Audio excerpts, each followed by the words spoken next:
하나님께서 우리 인간에게 동물과는 달리 우리 하나님께서 두 가지 선물을 주셨다고 했잖아요. 하나는 언어, 또 하나는 상상력. 언어가 있으니까 여러분 기록도 남기고 일기도 쓰고 또 역사도 기록하는 거 아니겠습니까? 그리고 그 언어를 바탕으로 해서 상상력을 저는 어린 시절에 진짜 까막눈으로 학교를 들어갔습니다. 맨날 저희 할머니가 96세까지 사셨어요. 그래서 이야기를 쭉 해줍니다. 그 이야기를 듣다 보면 시간이 가는 줄을 몰라요. 어린 시절 이야기는 상상과 신비의 보물섬이어서 6.25 전쟁 때 고생했던 보릿고개 이야기죠. 제가 자란 동네는 지리산 자락 아래여서 산에 빨치산들이 숨어 있었어요. 낮에는 경찰들이 와서 저는 그때는 모르지만 들어서 알았어요. 밤에는 빨치산들이 와가지고 얼마나 사람들을 괴롭혔는지 막 그 식량을 대나무밭에다가 땅을 파서 숨겨놓고 그렇게 살았대요. 우리 할머니에 의하면 늑대가 새끼들을 데리고 아우 하면서 막 집마당까지 왔다는 겁니다. 여러분 혹시 들어보셨어요? 개호작 안 들어보셨어요? 우리 회장님 안 들어보셨어요? 개호작. 늑대같이 생겼는데 호랑이 무늬빛을 가지고 나도 보지는 않았는데 개호자가 있었다는 거예요. 근데 제가 지금도 잊을 수 없는 효자 이야기가 생각이 납니다. 어머님이 병원으로 돌아가시게 되었을 때, 자 옛날에 그런 그 민담이 있잖아요. 죽은 사람의 다리를 잘라서 그걸 푹 고아서 삶아 먹이면 어머니 병환이 낫는다고. 그래서 효자는 깊은 저녁 공동묘지를 찾아서 며칠 전에 파묻혔던 어떤 여자의 묘지를 고릅니다. 할머니가 그런 얘기를 해주면 제가 그 공동묘지에 같이 가 있는 거예요. 공동묘지. 저도 모르게 식은땀이 나고 손이 땀이 나요. 효자가 무덤을 파가지고 다리를 자른 두 다리를 어떻게 자르겠어요? 톱으로 잘라야 되지 않겠습니까? 그 두 다리를 가슴에 품고 밤 공기를 가르며 숲속을 달려가 막 늑대 새끼들의 소리, 승냥이 소리가 들립니다. 저도 함께 달려요. 근데 하얀 소복을 입은 여자가 막 달려오면서 그 효자의 목덜미를 잡으면서 내 다리 내놔, 내 다리 내놔. 그런 얘기 안 들었어요?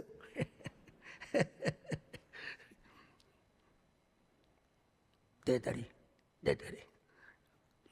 효자는 실급을 하고 도망갑니다. 우리 할머니가 좀 약간 이야기꾼이신 것 같아요. 제가 막 심장을 조이면서 그 이야기를 들 때 할머니가 저한테 뭐라고 하는지 더이 틈을 치면서 내 다리 내놔, 내 다리 내놔. 여러분, 저는 이 얘기를 들으면서 학교에 갔습니다.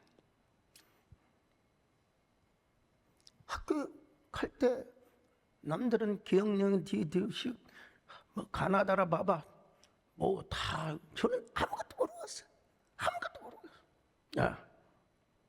그러나 한글 떼는 건 몇 달이니까 다 되더라고요. 다 되더라고요. 그리고 세상에 초등학교 4학년 때, 지금은 남원시지만 남원군 전체에 제가 학교 대표로 나가서 여러분 장날이라고 하는 글을 써가지고 전체에 장원을 받았어요. 얼마나 여러분 대단합니까? 하나님은 해줘. 근데 제가 예수님을 믿고 성경을 읽으면서 이야, 성경 자체가 이야기구나. 이야기가. 예. 요즘 말로 하면은 내러티브. 원래 성경은 하나님의 천지 창조의 역사에서부터 다가올 새하늘과 새 땅의 모든 역사를 기록하는 예언서 내지는 역사서 내지는 선지서 이렇게 얘기할 수 있어요. 근데 사실은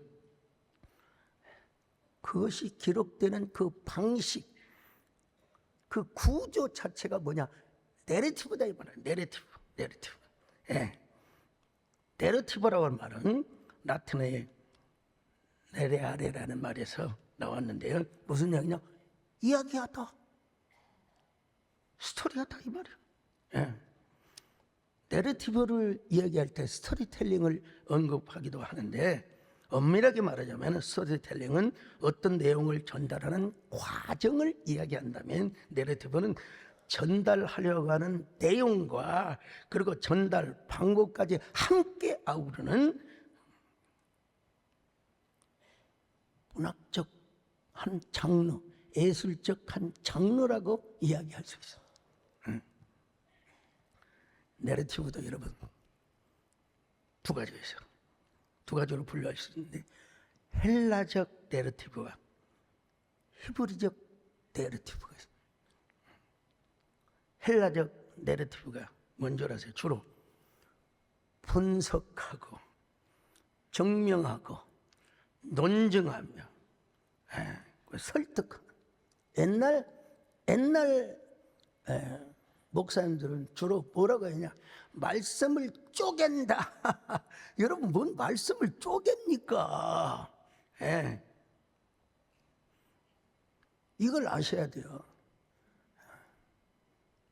오늘날 많은 분들이 헬라 철학의 영향을 받아가지고 자꾸 뭘 증명하고 분석하고 막 뭔가를 설득하려고 그러는데 여러분 히브리적 내러티브는 설득보다는 어떤 사건을 보여줌으로써 독자들이 스스로 감동하고 상상하고 스스로 결단하도록 하는 문학적 예술적 장르라고 이야기할 수 있어요.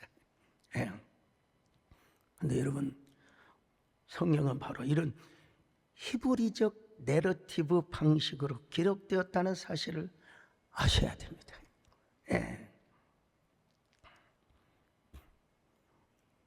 우리가 잘 아는 대로 성령은 아브라함과 이삭과 야곱 등의 믿음의 계보를 통해서 구전 혹은 내러티브로 계속해서 전승이 되었습니다. 계승이 되었다는 사실을 알아요. 그런데 이러한 구전을 바탕으로 하되 그러면서도 하나님의 절대 영감 그 영광을 받아서 모세가 내러티브 형태로 성경을 기록했다는 사실. 우리들 역사적 비평적 방법을 가지고 막 성경을 난도질하는 사람들 여러분 절대로 거기에 흔들려서 안 됩니다. 모세 오경이 역사서처럼 보일 수도 있지만 그 모든 역사가 어떻게 기록되느냐 내러티브 식으로 아주 내러티브하게 기록이 되었다는 사실을 아셔야 됩니다. 우리는 자꾸 헬라적 철학의 영향을 받아가지고 자꾸 성경을 분해하고 자꾸 성경을 분석하고 증명하고 뭐 그것도 사실은 필요할 수도 있죠. 근데 그 영향을 받아서 대부분 한국 교회가 어떻게 합니까? 3대지, 또 어떤 사람은 5대지. 물론 절기 설교 때는 그게 뭐 할 수 있겠죠. 그러나 성경 자체가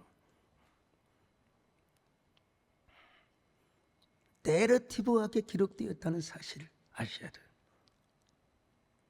물론 성경도 카이아스틱 스트럭처, 대차대조 구조라고 하죠.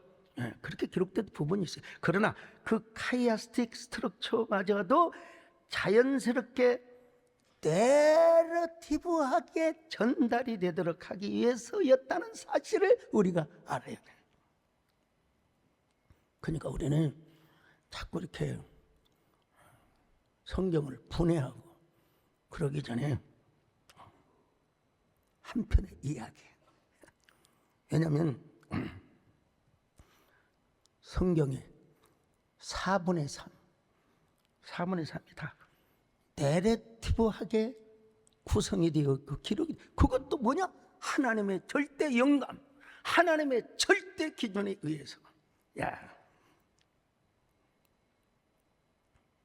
역사를 기록할 때도 그렇습니다.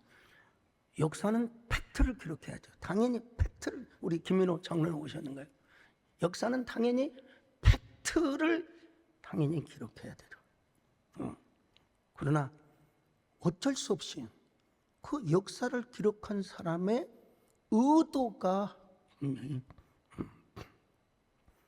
있을 수밖에 없는 거예요. 사실을 기록하는 랑케가 있다면 역사적 의미를 중요하는 이해치카가 있는 것처럼 성경도 요한복음을 보면 예수님이 행하신 일들이 너무나 많아서 만약에 낱낱이 기록된다면 이 세상이라도 기록된 책을 보기에 부족할 것이라고 말씀하고 있습니다. 요한복음 21장 25절 봅니다. 시작.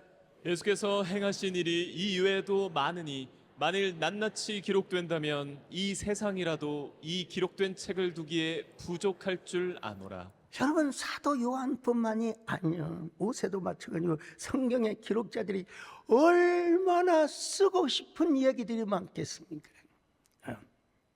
그러나 여러분, 그 기록자의 손뿐만 아니라 기록자의 그 마음까지도 하나님이 송두리째 다 빼앗아 하나님이 감동해 주신 만큼만 기록하도록 허락해 주셨다는 것입니다. 그러니까 우리가 성경을 정말 깊이 읽고 깊이 묵상하다 보면 성경적 팩트 안에서 기록된 말씀의 범위 안에서 우리는 정말 많은 상상을 할 수가 있습니다. 많은 상상을. 그 상상력을 가지고 성경을 내러티브하게 볼 수만 있다면 일반적, 보편적, 그리고 성경적 범위 안에서 무한한 상상이 가능하다 이 말입니다. 여러분, 구약 성경에 보니까 출애굽기에 쭉 보니까 여러분, 이스라엘 백성들이 홍해 바다를 건너갑니다. 여러분, 중력의 법칙을 다 초월해 버리고, 그래서 바다가 벽으로 딱 되어. 여러분, 이스라엘 백성들이 그 경부고속보다도 더 넓은 홍해 바다를 통과하고 있단 말이에요. 근데 성경에 그걸 기록하지는 않고 있지만 여러분, 충분히 이스라엘 백성들이 그 홍해 바다를 건너갈 때 형형색색의 물고기들의 모습을 봤을 것 아니겠어요? 당연히 봤을 것 아니겠어요? 오진영 작가가 말한 대로 감성에 디지털을 입히는 거죠. 디지털만 가지고도 안 돼요. 감성만 가지고도 안 돼요. 디지털과 감성이 서로 만나야죠. 저는 이러한 시선으로 생명나무, 선악과나무를 접근했습니다. 그러니까 생명나무, 선악과나무는 첫 언약이자 첫 계명이자 또 어떤 의미에서 첫 시험이라고도 할 수가 있습니다. 그리고 생명나무와 선악과나무는 창세기 2장과 3장에만 나온 것이 아니라 성경 전체가 다 사실은 생명나무와 선악과 나무의 숲을 이루고 있다는 사실. 이런 내러티브적 관점에서 볼 때 그렇다는 거예요. 그러니까 생명나무와 선악과 나무는 우리 삶의 모든 영역에서 적용이 될 수밖에 없다는 사실. 오늘 또 여전히 선악과를 따는 사람은요, 아유, 난 하나님과 아무 상관없어. 나는 내 힘으로도 나는 하나님 살아갈 수 있어. 예수님을 믿는 분들 가운데 이런 생각을 가지고 산다면 여러분 지금도 선악과를 따먹고 있는 사람. 우리는 언제나 어떤 고백을 해야 됩니까? 우리는 주님 없이는 살 수가 없어. 주님 없이 잘 사는 것은 나를 망하게 하는 것입니다. 주여, 언제나 주님 없이는 살 수 없는 저희들 되게 하여 주시옵소서. 나는 주님 없이 살 수가 없어. 주님이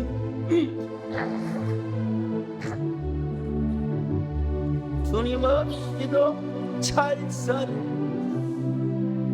오히려 나를 망하게 하. 나는 주님 없이 살 수. 주님이 도와주셔야. 주님 한 분만으로 나는 만족하고 주님만 있으면. 여러분, 이 사실을 아담과 하와가 언제 깨달았을까요? 선악과 나무를 따먹고 깨달은 거예요. 에덴 동산에서 쫓겨나고 생명나무로부터 완전히 멀어져 에덴의 동쪽으로 쫓겨나서 이 사실을 깨닫게 된 거예요. 에덴의 동쪽의 삶이 얼마나 끔찍하고 가혹했겠습니까? 우리 좋으신 하나님께서는 아담과 하와를 그냥 에덴의 동쪽으로 쫓아내지 않으시고 하나님께서 두 번째 언약, 은혜의 언약이라고 하죠. 은혜의 언약, 소망의 언약을 하나님이 주셨습니다. 에덴의 동쪽에서 영원히 저주와 탄식과 절망 속에 살아가야 할 아담과 하와에게 하나님께서 은혜의 언약, 소망의 언약, 두 번째 언약을 하나님이 허락해 주셨습니다. 그 내용이 뭐냐? 메시아인 예수 그리스도를 아담과 그의 후손들에게 보내셔서 사탄을 벌하시고 모든 죄를 용서하시고 다시 구원을 얻게 해 주신다는 내용이었습니다. 창세기 3장 15절 같이 봅니다. 시작. 내가 너로 여자와 원수가 되게 하고 내 후손도 여자의 후손과 원수가 되게 하리니 여자의 후손은 내 머리를 상하게 할 것이요 너는 그의 발꿈치를 상하게 할 것이니라 하시고. 여러분, 여자의 후손 예수 그리스도를 의미하는 거죠. 사탄의 맞박을 사탄의 모든 권세와 모든 생명을 박살내버리겠다는 겁니다. 그리고 그 예수 그리스도가 이 땅에 오셔서 아담과 하와의 모든 후손들을, 그것도 물론 하나님의 언약 백성이죠. 언약 백성을 구원해 주시겠다는, 누구를 통해서? 예수 그리스도를 통해서. 그러니까 예수를 믿는 사람들을 구원해 주시겠다는 거예요. 아담이 그의 아내 이름을 뭐라고 불렀습니까? 하와라고 불렀어요. 하와. 여기서 아담은 하나님의 언약을 붙잡고 새로운 산 소망을 가지고 그 믿음을 고백합니다. 바로 하와야말로 모든 산자의 어머니가 될 것이라. 창세기 3장 20절을 보십니다. 시작. 아담이 그의 아내의 이름을 하와라 불렀으니 그는 모든 산자의 어머니가 됨이더라. 산자의 어머니라. 그리고 그녀의 이름을 하와라고 불렀어요. 최근에 핵개인 시대를 맞는다고 하는 그런 주장을 했던 송길령 작가가 시대예보 호명사회라는 책을 냈더라고요. 보니까. 근데 여러분, 호명사회는 이미 아담 때부터 이루어졌습니다.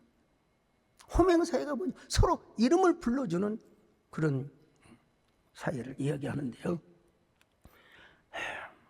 그런데 그때 다시 한번 하나님께서 아담과 하와에게 상징적인 언약의 메시지를 주십니다.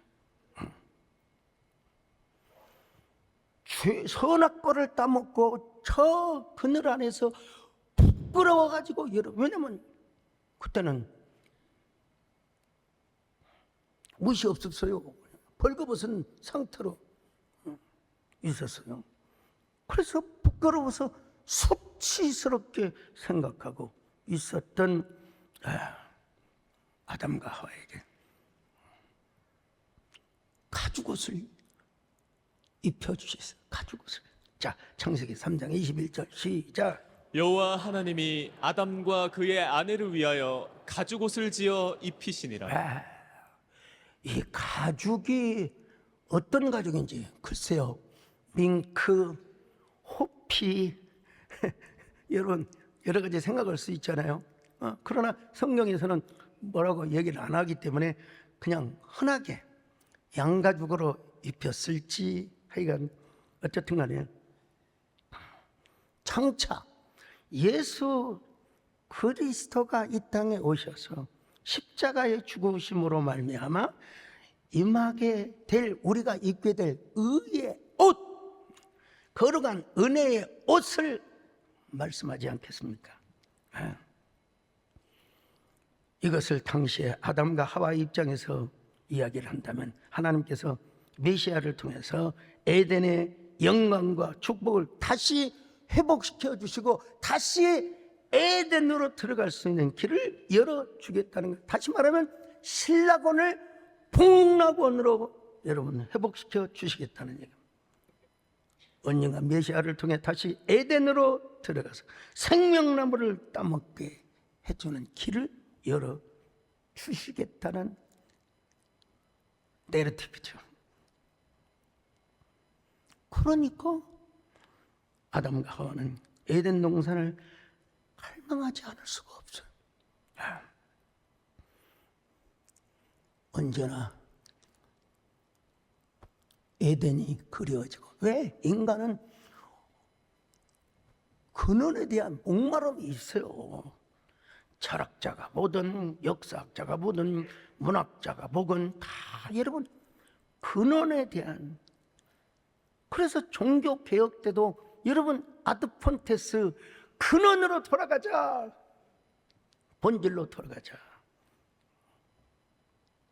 이런 결심을 하면서 에덴 동산과 생명나무를 갈망하고 또 갈망해서 바로 그런 그들에게 하나님은 마침내 에덴 동산으로 가는 길을 열어주셨습니다. 에덴 동산으로 다시 들어가서 생명나무를 따먹는 길을 열어주신 거예요. 바로 그 길이 무엇인 줄 아십니까? 성막 그리고 성전이었습니다. 광야에서는 성막이고 이제 이스라엘에 와서 이제 솔로몬 시대 위대한 성전을 지었죠. 그런데요, 하나님은 그 성막과 성전 안에 눈에 보이지는 않지만 에덴 동산의 영적인 구조와 시스템을 다 담아놓으셨어요.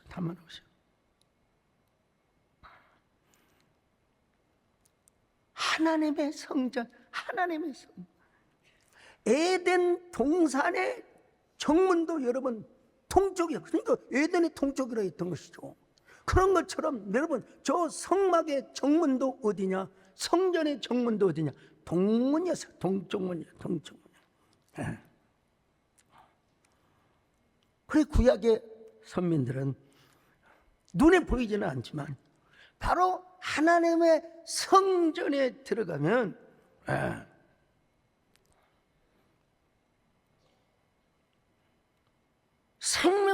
싱싱나무 열매를 따먹는다고 생각을 했어요. 그런 은혜를. 이걸 신학적으로 이야기하면 예수 그리스도 외에는 구원이 없다는 얘기예요. 예수 그리스도를 통해서만 구원을 받는다는 거예요. 특별히 성소를 지나 지성소에 들어가면 그곳에서 영적으로 영광스럽고 황홀한 생명나무 열매를 따먹는다고 생각을 해요. 생명나무 열매. 그래서 성소와 지성소를 딱 가로막고 있는 휘장에 뭐가 있어요? 저 그룹천사. 저 그룹천사. 저 그룹천사를 보면은 어떤 이미지가 떠오르냐? 에덴의 동쪽 문에서 아담과 하와가 다시 에덴으로 돌아가려고 할 때 딱 화염검 불칼을 들고 지켜 서 있는 저 이미지가 여러분 딱 여러분 보이지 않습니까? 그 지성소는 누구만 들어갈 수 있었느냐? 사실은 여러분 하나님의 은혜를 입은 대제사장, 그것도 속죄이 됐다 한번 짐승의 피를 가지고 지성소에 들어갔어요. 속죄소에 부어진 그 피는 사실은 무엇을 의미합니까? 앞으로 오실 예수 그리스도의 그 어린 양 되시는 그분의 보혈의 능력을 의미하는 겁니다. 히브리서 9장 13절로 14절 시작. 염소와 황소의 피와 및 암송아지의 죄를 부정한 자에게 뿌려 그 육체를 정결하게 하여 거룩하게 하거든. 하물며 영원하신 성령으로 말미암아 흠 없는 자기를 하나님께 드린 그리스도의 피가 어찌 너희 양심을 죽은 행실에서 깨끗하게 하고 살아계신 하나님을 섬기게 하지 못하겠느냐? 근데 구약 시대에는 일단 아무리 그룹 천사가 수놓아져 있는 그런 휘장이라 하더라도 대속죄일을 맞이해서는 대제사장의 짐승의 피를 가지고 지성소에 들어갑니다. 그리고 선민들은 그렇게 생각을 했대요. 저 지성소에 가서 그룹 천사들을 통과하고 마침내 하나님과의 단독 만남을 통해서 생명나무의 은혜, 생명나무의 축복을 받고 나와 마침내 성전 마당에서 두 손을 들고 이스라엘 백성들을 축복하였다는 그 축복문이 민수기 6장 24절 25절 같이 봅니다. 시작.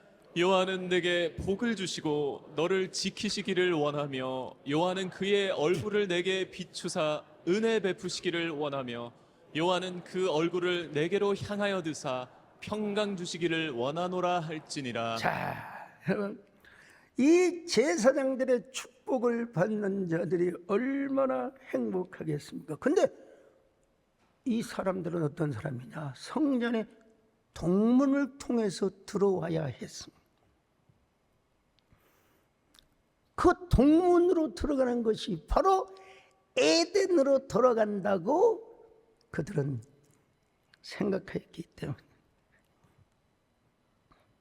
그렇게 해서 하나님과의 온전한 관계를 이루고 하나님 나라의 은혜와 축복을 누린다고 생각했습니다.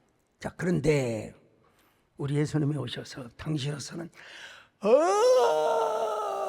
엄청나게 그야말로 감당할 수 없을 정도의 파문의 선언을 하셨습니다. 바로 그것은 구약에 오랫동안 제도적으로 존재해왔던 성전을 헐어버리라는 거예요. 저 46년 동안 헤롯 대왕이 지었던 돌과 나무로 지은 성전을 헐어버려라.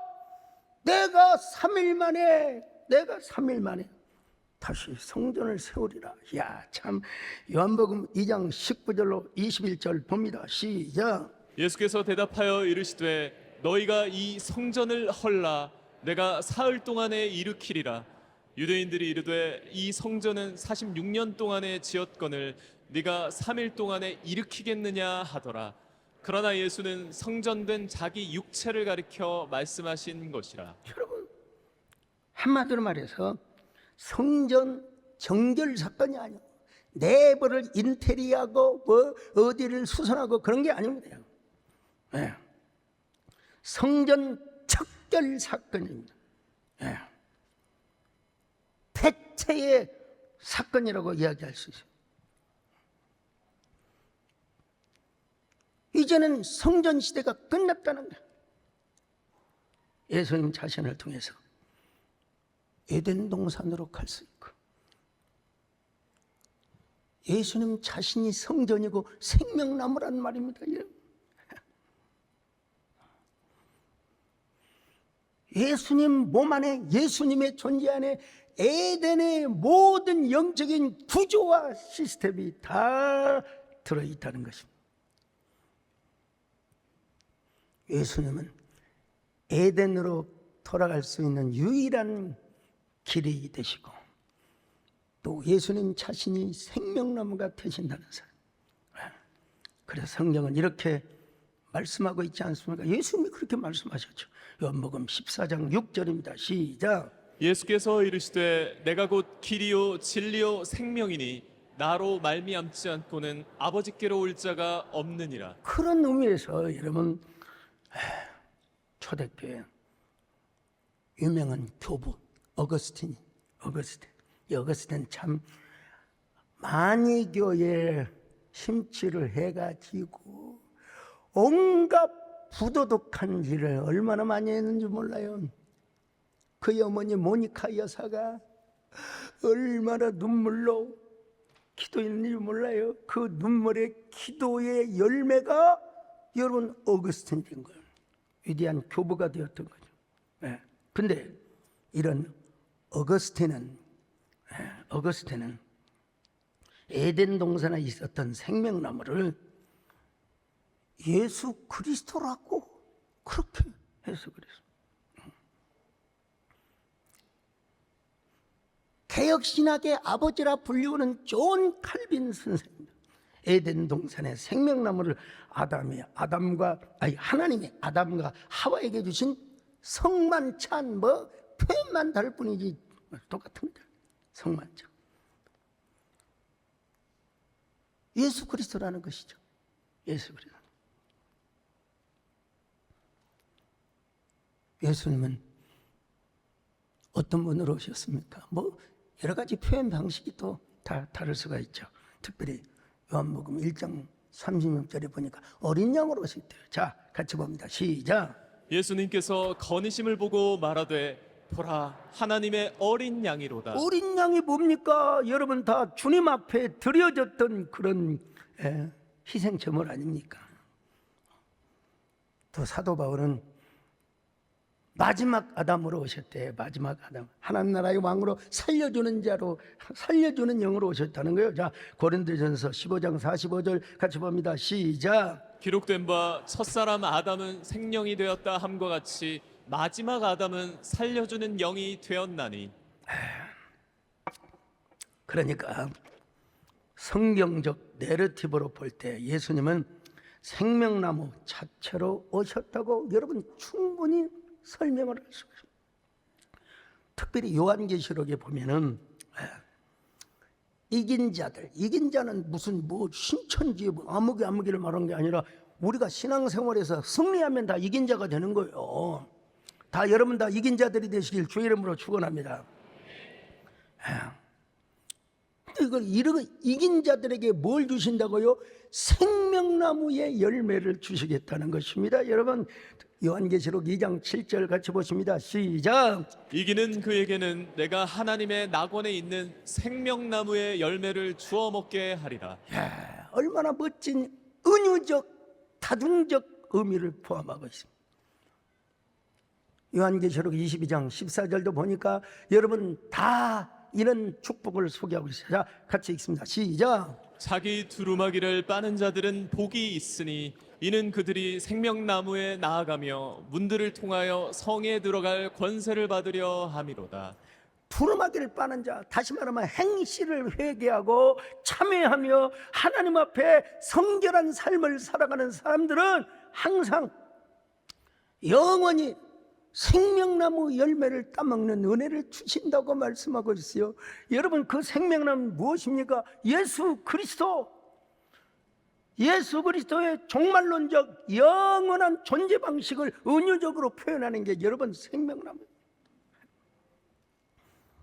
죽어서만 우리가 천국 가서만 여러분 우리가 생명나무를 선택합니까? 이 땅에 살아 있으면서 우리는 언제나 예수님의 생명과 예수님의 사랑과 예수님의 능력을 추구하는 거예요. 이걸 나무로 표현하면 뭐냐? 생명나무라고 하는 겁니다. 자, 그래서 사도 바울은 이렇게 표현했어요. 골로새서 2장 9절입니다. 시작. 그 안에는 신성의 모든 충만이 육체로 거하시고. 여러분, 구약의 성전에도 하나님의 영이 분명히 가득했죠. 그렇지만 구약의 성전도 위대하지만 이 땅에 말씀이 사람이 되어시고 말씀이 육신이 되어 오신 그 예수 그리스도의 몸 안에 계신 그 영, 그 영광의 상태. 그러니까 예수님은 자신의 몸 안에 성령을 충만히 소유한 성령님의 거룩한 담지자가 됐어. 담지자.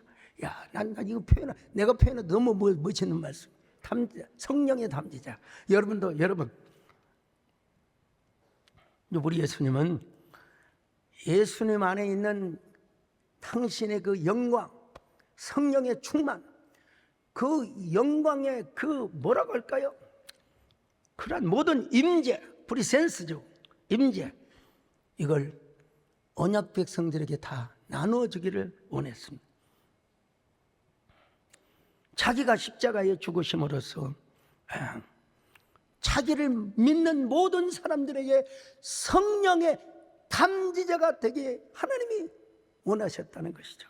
그래서 마침내 우리가 하나님의 거룩한 성전이 된 겁니다. 자, 고린도전서 3장 16절을 봅니다. 시작. 너희는 너희가 하나님의 성전인 것과 하나님의 성령이 너희 안에 계시는 것을 알지 못하느냐. 여러분, 결론적으로 볼 때 우리가 하나님의 성령을 모시는 거룩한 성전이요, 거룩한 성령님의 담지자가 되었다는 거예요. 이것으로 끝나느냐? 아니에요.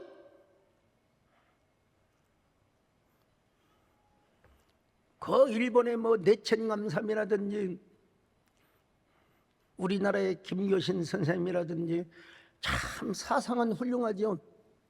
그럼에도 불구하고 이 교회론을 망가뜨려 버렸어요. 저 중국의 워치만이라든지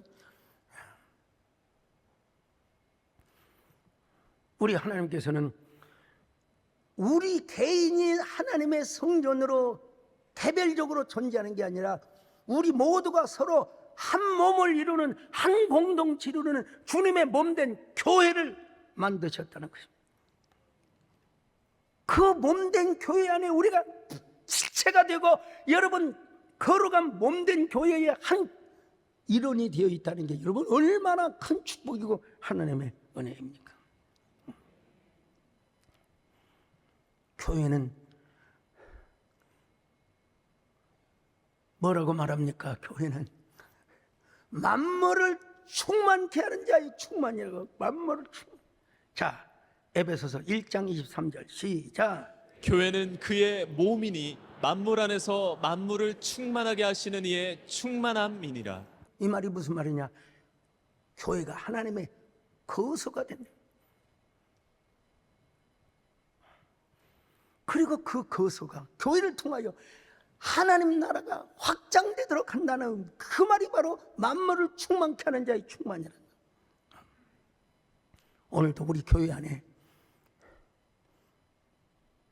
교회 하면 건물을 생각할 수 있는데 여러분 교회 안에 뭐가 있느냐?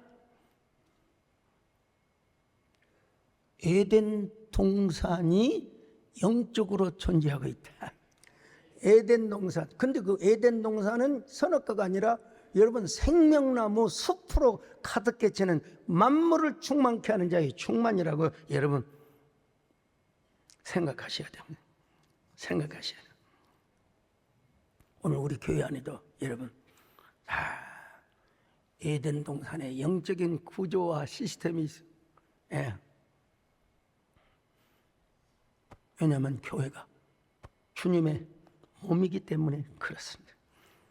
내 성경을 보면 정식으로 교회 등록을 하고 정식으로 교회에 와서 은혜를 받는 사람들이 있는가 하면 가만히 교회에 들어와서 가만히 유다서 1장 4절입니다. 시작. 이는 가만히 들어온 사람 몇이 있음이라. 그들은 옛적부터 이 판결을 받기로 미리 기록된 자니 경건하지 아니하여 우리 하나님의 은혜를 도리어 방탕한 것으로. 보세요 여러분, 교회를 안 나온 건 아니야. 교회를 나오긴 나와요. 근데 이 사람은 은혜를 받으러 나온 사람이 아니야. 성경이 말씀하고 있죠. 그리스도를 부인한 자. 교회의 선악과를 따먹기 위해서 가만히 듣는 사람.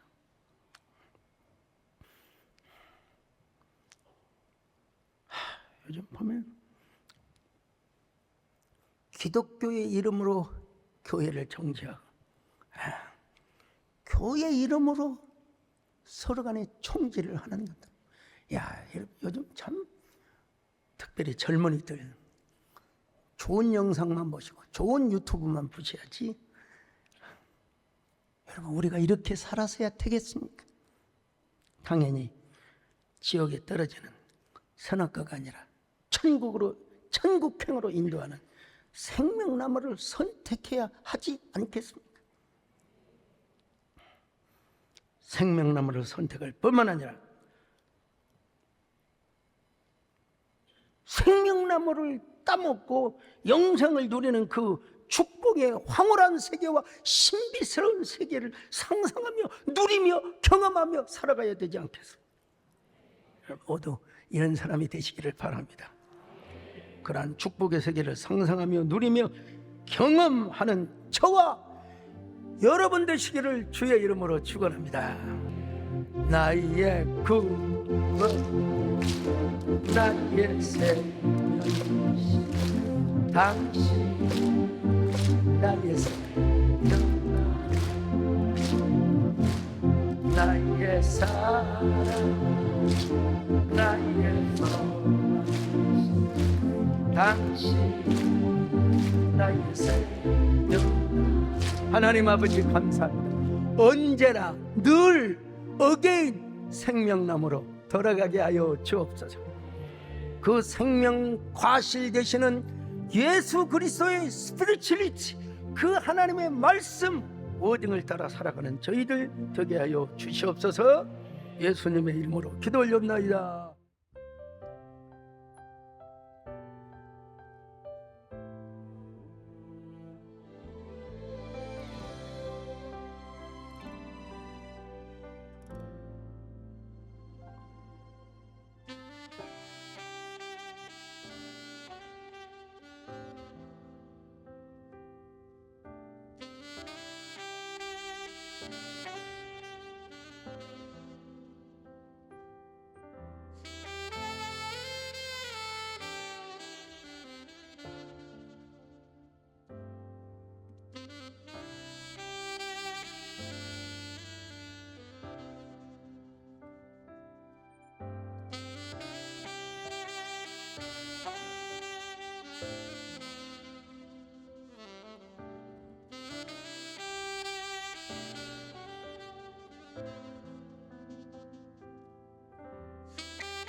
이 프로그램은 여러분의 미디어 선교 후원으로 제작되었습니다.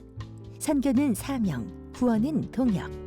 당신도 복음을 전할 수 있습니다. 선교 후원 02-6333-1003번